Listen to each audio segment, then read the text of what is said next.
Mais um hippie, respondendo perguntas ignorantes da internet. Quarta-feira a gente fez um hippie diferente, que foi perguntas do meu professor. Agora a gente vai responder perguntas ignorantes sobre the Bible, sobre the fé, the King of the Power, the Man of the Best. Uou! Vamos responder isso. Respondendo perguntas ignorantes da internet mais uma vez. Não é porque as pessoas que fazem essas perguntas que eu vejo no Instagram são burras, é porque essas pessoas faltam um pouquinho de conhecimento de vez em quando. E a gente tenta edificar aqui o corpo de Cristo ou trazer alguma informação quando é sobre economia, filosofia, literatura. Eu falei para mim mesmo que eu ia parar de fazer vídeo sobre teologia, porque senão depois eu me meto em problema com o conselho da minha igreja. Não, Igor, você fala merda aqui. Aí eu me meto em problema por causa de vocês, pô. Tá vendo? Tá vendo? Tá vendo? É culpa de vocês. É culpa de vocês. Se um dia eu for excomungado, a culpa é de vocês. Brincadeira, meu conselho nunca faria isso. Eles me orientariam. Se eu reconhecesse meu erro, aí eu ia reconhecer meu erro, ia ser perdoado. Se eu não reconhecesse, ia eu me aconselhar, ia juntar mais pessoas. Se eu não reconhecesse, se eu não levar a igreja iria me aconselhar. Se a igreja não me aconselhasse, eu não reconhecesse, aí sim eu seria excomungado. Não, brincadeira, mas questão de opinião é um pouquinho diferente. Só que o problema que eu vejo é porque, tipo, eu tenho algumas opiniões que divergem da IPB no geral e da Confissão de Fé de Westminster. Hoje em dia eu não tenho mais tanta culpa por causa disso. Porém, a gente, por respeito, evita de falar algumas coisas, obviamente, porque eu me coloco debaixo da autoridade eclesiástica da Igreja Presbiteriana do Brasil. Então, tenho que ter esse respeito. E coisas que eu não entendo, eu calo minha boca, tá ligado? Então, basicamente é isso. Enfim, vamos responder aqui algumas perguntas. Eu espero não deixar nenhum irmão com raiva. E vamos embora. Vamos lá. A primeira pergunta. Se Deus é soberano, por que ainda precisamos evangelizar? A gente evangeliza porque Deus é soberano e porque Ele ordenou a gente evangelizar. Ele salva através da pregação do evangelho. Sabe o que é ele usar a gente como mão para a pregação do evangelho? É tipo isso, é Deus pegando a gente falando, não, vá pregar, e Deus usa a gente. Sejamos tuas mãos. Seja do outro lado do mundo ou do outro lado da rua. Já dizia a música, se eu não me engano, de Rodolfo Abrantes. Se não for do Rodolfo Abrantes, é do Projeto Solo. Eu não me lembro o cantor dessa música, com sinceridade. Ai, meu Deus do céu, deixa eu fazer um fact-checking aqui, do outro lado da rua. Quem é o cantor dessa música aqui, velho? Deixa eu fazer um fact-checking. Será que tá aberto aqui para vocês verem? Não sei se tá aberto. Tá aberto sim. Vamos fazer um fact-checking. Vamos fazer o fact-checking. Do outro lado da rua. Outro lado da rua.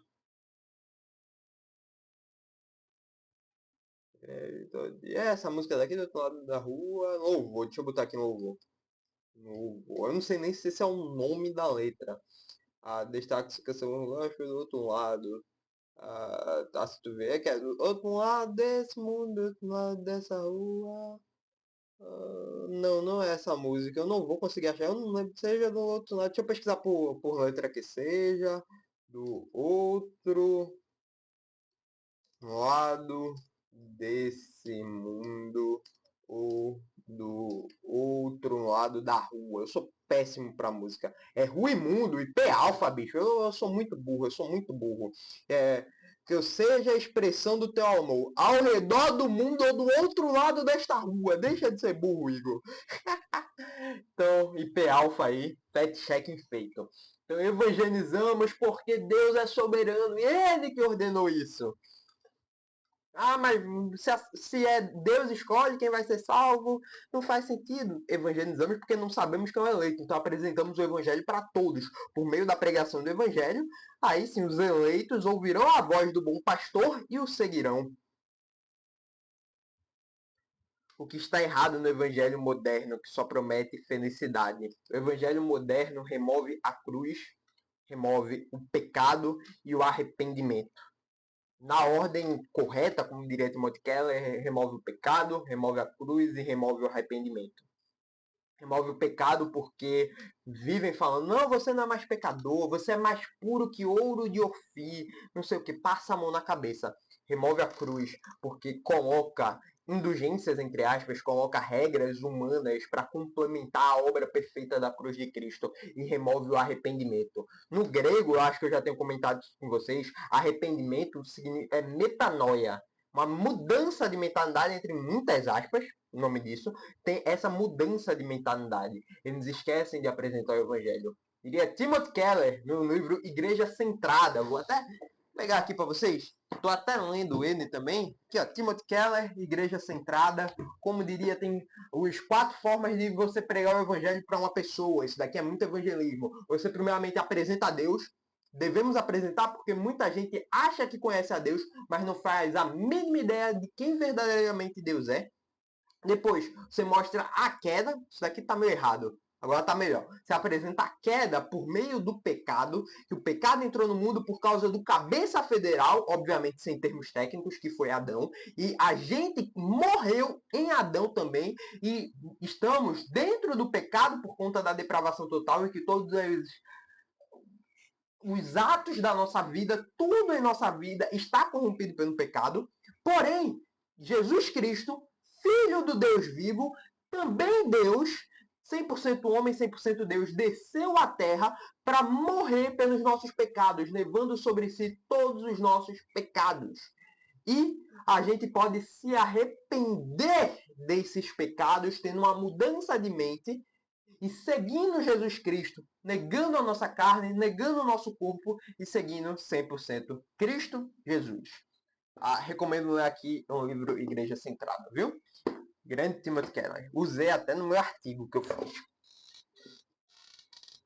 Vamos lá, terceira pergunta. O que é arrependimento verdadeiro, segundo a Bíblia? Arrependimento verdadeiro é uma mudança de mente, a gente muda a mente, a gente entende o que a gente fazia errado, e essa mudança de mente gera uma mudança de vida, uma mudança de atitude. Aquele que roubava não rouba mais, é bem clichê isso, mas é literalmente isso. Se você recebeu o troco errado a mais na padaria, você dá o troco certo. É essa mudança. É você jogando futebol, a bola bater em você, o pessoal pedindo escanteio pro seu time e você fala, não, é tiro de meta mesmo. Aí os caras vão ficar tudo com raiva de você, mas é o correto a fazer. Isso é o verdadeiro arrependimento, segundo a Bíblia. Próxima pergunta. Fé salva ou é Deus quem salva através da fé? Deus salva, a fé é o meio, não a causa. A gente tem lá o livro de Efésios, se não me engano, capítulo 2, verso 8, que somos salvos pela graça mediante a fé. E isso não vem de vós, é dom de Deus. Então, basicamente, a fé é um dom de Deus que ele nos dá para crer nele. É bem paradoxal isso, mas a gente não consegue entender algumas coisas de Deus. Então, Deus nos dá essa fé para crermos nele, e por meio dessa fé que cremos nele, somos salvos por conta da obra dele. Como diria São Nicolau, grande São Nicolau. Conhece o Papai Noel? O Papai Noel é representado por Nicolau, São Nicolau para os católicos, que no concílio de Nicéia, algumas lendas dizem que ele deu uma tapa na cara de um ariano. São Nicolau fala, foi um dos responsáveis por colocar até essa frase no credo nicênico, que é, se Jesus é Deus verdadeiro, de Deus verdadeiro, a salvação pertence a ele, e não ao capricho do homem. Isso daí é simplesmente fantástico, com sinceridade. Próxima pergunta. Qual o maior erro de quem evangeliza hoje? Prega sem falar do pecado e justiça de Deus. Hoje a gente quer levar a pessoa, muitas vezes, passando a mão na cabeça. Você conhece a Deus?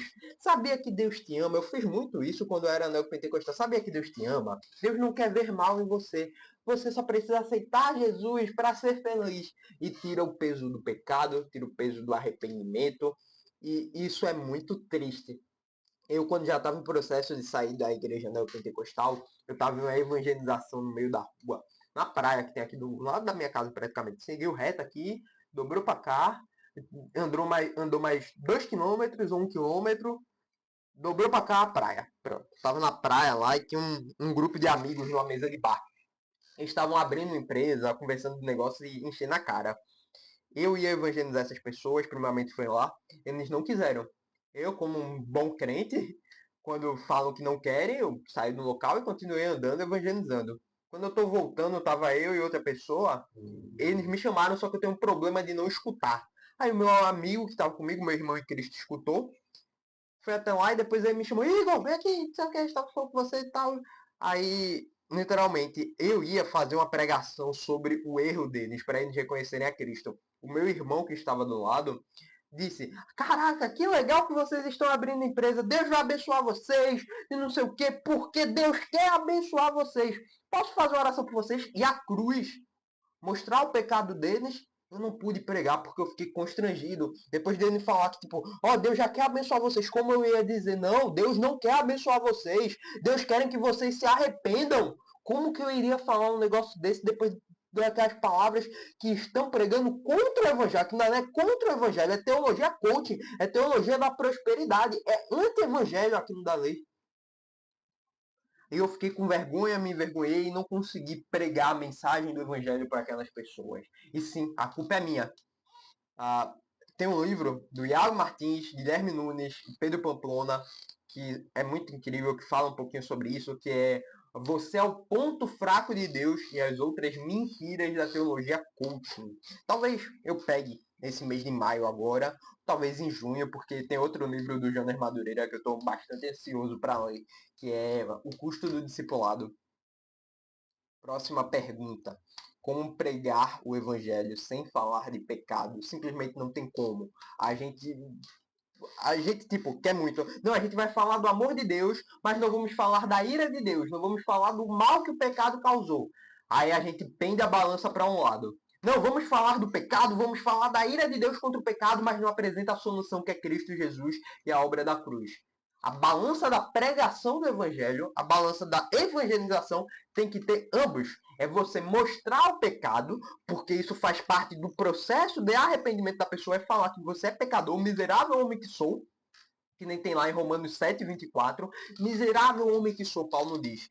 Porém, em Romanos 8, verso 1, Paulo vem, porém, não há condenação para aqueles que estão em Cristo Jesus. Eita glória! Então, Paulo mostra o pecado, aponta o pecado, mas aponta a solução, aponta a luz, que é Cristo Jesus. Então, basicamente, tem que ter, não é pender para um lado e esquecer o outro, tá? Não, é os dois estarem em equilíbrio, porque todos fazem parte do processo daquela pessoa que, se for verdadeiramente eleito, claro, de ser salvo, de ter a metanoia, de ter a mudança de mente. O inferno realmente é necessário? Sim, o inferno é necessário porque revela a justiça de Deus contra o pecado. A gente muitas vezes tenta imaginar, tipo, ó, você já imaginou, algumas pessoas tentam explicar, que se as pessoas, se não tivesse inferno, as pessoas ruins que matam, que roubam, que não sei o que, iriam pro céu. Vocês não têm noção disso, mas não é nem sobre isso. A justiça de Deus é revelada ali com o pecado, porque não tem absolutamente nada. Não, a gente tem que ser bonzinho para ir para o céu. Não, não tem que ser bonzinho. Sabe o que a gente consegue sendo bonzinho aqui na terra e não aceitando Jesus, não tendo Cristo como o único e suficiente salvador da sua vida? Inferno também. Porque temos a nossa natureza pecaminosa.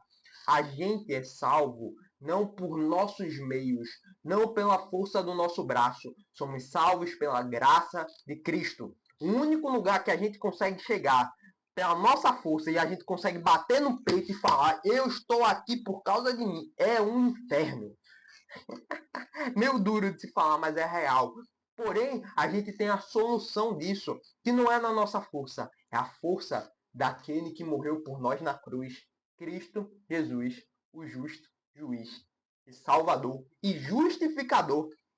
Cristo morreu na cruz para que nele mesmo possa ser o justo, para Deus cumprir a sua sentença na cruz, e o justificador. Eita, agora eu tô pentecostal hoje demais. Ai, ai. Porque Jesus precisou morrer e não apenas perdoar, porque senão Deus não seria justo.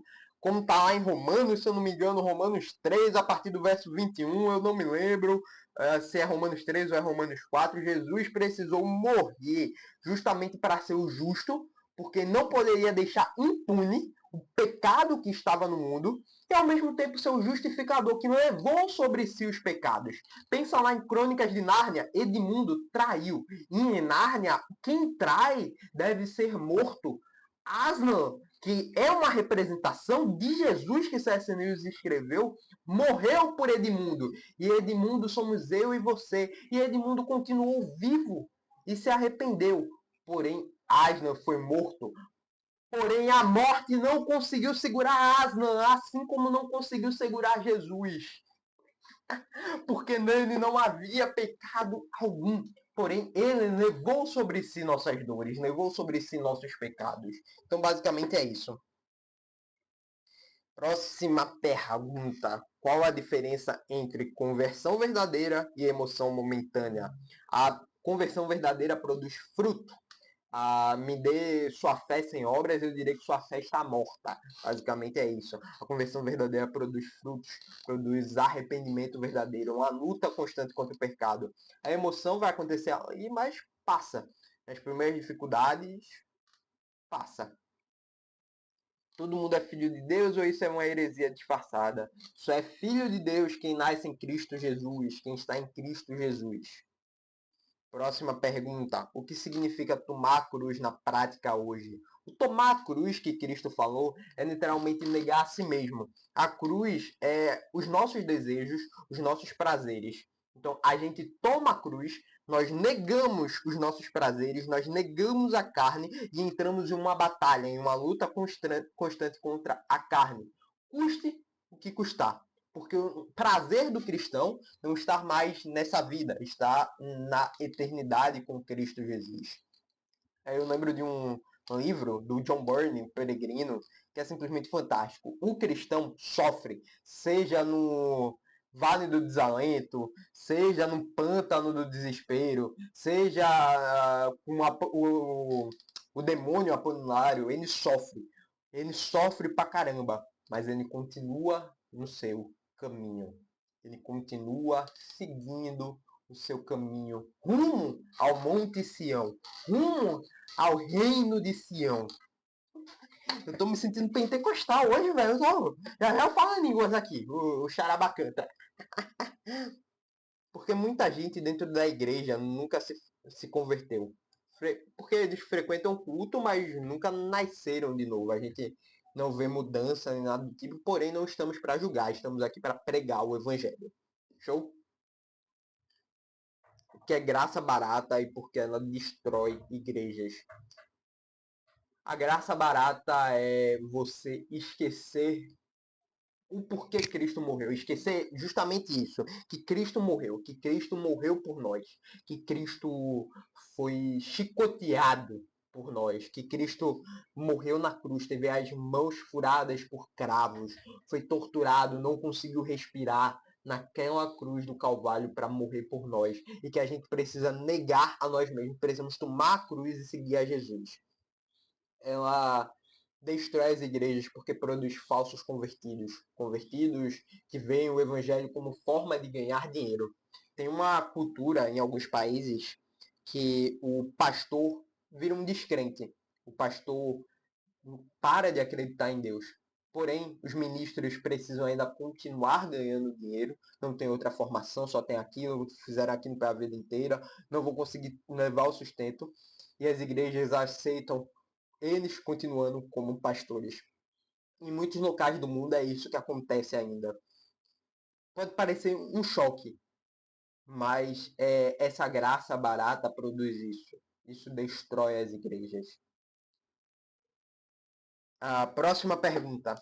A lei de Deus ainda tem função hoje? Sim, revela o pecado e aponta para Cristo. A gente vê a função da lei em Romanos 7 inteiro. Tem uma pregação inteira de Romanos 7. Vou deixar aí no cardzinho, tanto pregação de Romanos 7, do capítulo 1 até o verso 13, e Romanos 7, do capítulo 14 até o verso 25, se eu não me engano, é 24.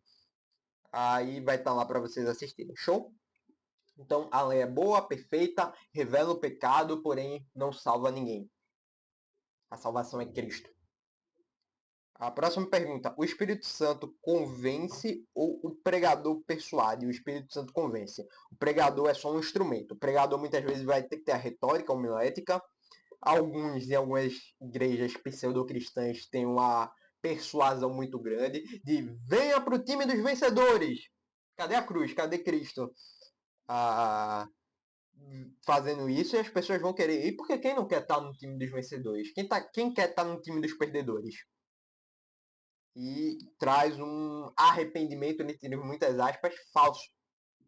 Então, basicamente, o verdadeiro convertido é o espírito que convence e gera frutos, gera arrependimento, e o pregador não passa de um instrumento de Deus. Próxima pergunta. O que é nascer de novo de verdade? O nascer de novo, diferente do que Nicodemos achou lá em João 3, não é voltar ao ventre da sua mãe, mas é uma transformação espiritual por Deus. É você ter a mudança de mentalidade, ter esse arrependimento e não viver mais com as práticas antigas. Próxima pergunta, pergunta de número 17. Como saber se alguém realmente foi salvo? Cara, bora lá. A gente não sabe realmente quem são os eleitos, quem são os salvos. Porém, a gente consegue ver algumas coisas, como o frutos, arrependimento e a fé. Às vezes a pessoa pode estar fingindo. Tem um livro, eu não vou lembrar o nome agora, mas é um cara que se apaixona por uma mulher que é cristã, verdadeiramente cristã, e ele começa a fingir que é um cristão para conseguir o seu dinheiro. Até que um amigo dele, senhor mal, começa a passar alguns conselhos dizendo não ligue para o dinheiro dela. Mostre que a sua fé, mostre que você é um verdadeiro cristão. E a pessoa consegue fingir isso e conseguir a mulher cristã. E ela entra em um casamento totalmente complicado, em palavras mais simples. Então, dá para se fingir também, porém basicamente a gente vê quando a pessoa verdadeiramente é convertida com esses arrependimento, com arrependimento, frutos e a fé. A pessoa pode fingir, obviamente, mas a gente não tá para julgar nem nada do tipo. A gente vai tentar, obviamente, não colocar em posições de liderança essas pessoas, mas a gente é humano, é falho e por isso que a gente pede a orientação de Deus para escolher as melhores pessoas. E por isso que o conselho da igreja, de presbíteros e a assembleia que toma as decisões, deve ter esse poder na mão. Porque um pastor em um modelo de governo episcopal, onde ele é o centro que manda e desmanda na igreja, é perigoso. Porque quem vai proteger a igreja dos pecados daquele pastor? Se ele vier a cometer alguma coisa, quem vai proteger a igreja dele? Por isso que o presbitério, o conselho que a gente chama importante, e a assembleia ter esses votos. Por exemplo, eu sou pastor, entre muitas áreas, da igreja presbiteriana. Virei pastor da igreja presbiteriana. Eu cometi um pecado. Se eu fosse o pastor presidente, não, eu tô certo, eu vou continuar aqui. Show perdão para vocês. Nem já aconteceu com alguma outra igreja por aí também, tá certo? Falas políticas aí de palavrões, sabe? E se ele for o pastor presidente, vai continuar lá e tudo mais. Se ele não for o pastor presidente, tiver um conselho lá, o conselho vai tirar ele do pastorado. Vai tirar ele do pastorado e vai mandar ele para o arrependimento. Ele vai ter que ficar lá na cadeira, sentado, sendo aconselhado e não vai voltar para a função de pastor. Isso daí é óbvio. E caso o conselho se corrompa ao ponto de não deixar o pastor, tirar o pastor de lá, o que, que a gente pode fazer com uma assembleia da igreja? Na presbiteriana, obviamente, a gente leva para o presbitério. O presbitério vai analisar e tirar, cortar. E se o presbitério não resolver, aí a gente vai para o sínodo. Se o sínodo não resolver, Supremo Concílio. Se o Supremo Concílio não resolver, saia da Igreja Presbiteriana do Brasil. Se porventura isso acontecer. Não vai acontecer porque tem pessoas de Deus ali verdadeiramente, mas basicamente é isso. A gente vai como assembleia, tirando, levando isso para as autoridades, que é um conselho de pessoas, para evitar falhas. É meio duro, mas é a realidade, pô. A 18ª pergunta. Deus ama todo mundo do mesmo jeito? Não. Existem dois tipos de amor de Deus. O amor criacional, como a gente fala na teologia, o amor comum, e o amor salvífico, que é demonstrado nos seus eleitos. O amor redentor. O Evangelho é uma oferta ou uma ordem? O Evangelho é uma ordem para os eleitos.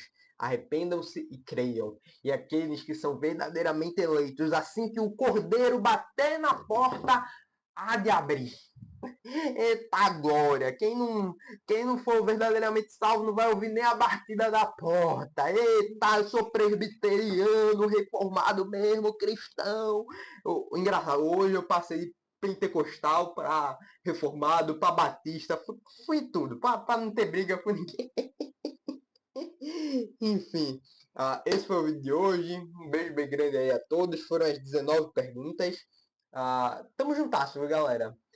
Muito obrigado por ter assistido aqui esse vídeo até o final. E tamo junto. Falou, fui. E tchau, rapaziada.